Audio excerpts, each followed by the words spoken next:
This is The Wind in the Willows by Kenneth Grahame. Chapter 1, The Riverbank.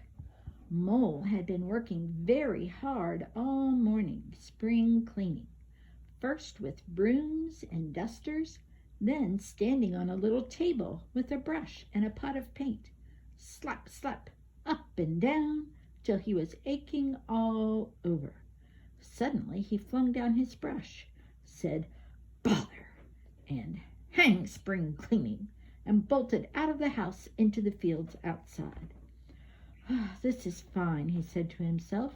"This is better than painting the house." First he met some rabbits as he rambled along the hedgerows.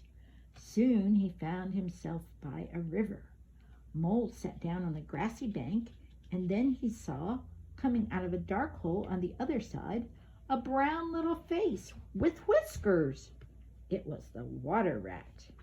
"Hello, Mole," said Rat. "I'll come over in my boat to fetch you." "Do you know, I've never been in a boat before in all my life," said Mole. "What?" cried Rat. "In that case, let's go down the river together and make a day of it." He rowed quickly back across the water with Mole. Rat popped into his hole in the bank and came staggering out a few moments later with a heavy picnic basket.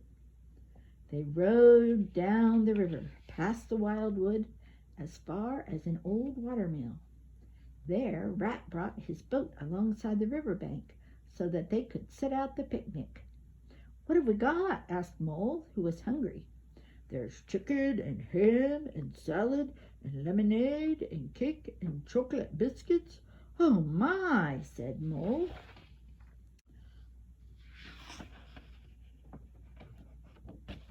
A few minutes later, when they were feeling much better and not so hungry, a very wet and furry head suddenly appeared out of the water above the edge of the river bank.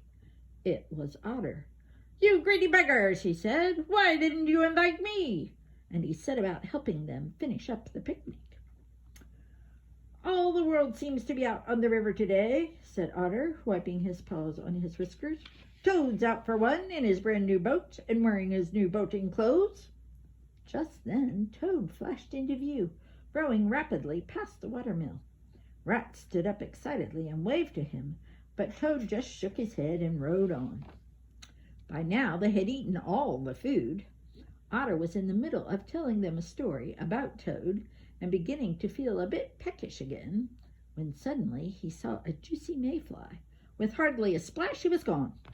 So Mole and Rat picked up the picnic things and got back into the boat to go home. Rat was gently rowing along when Mole said, "Ratty, please, I want to row now."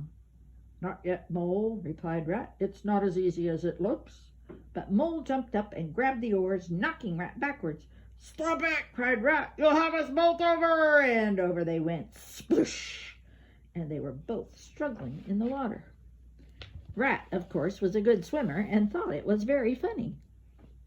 Having rescued Mole and got him to the riverbank to dry off, he plunged back in the water to recover his boat. Finally, he dived down to the bottom of the river to rescue the picnic basket.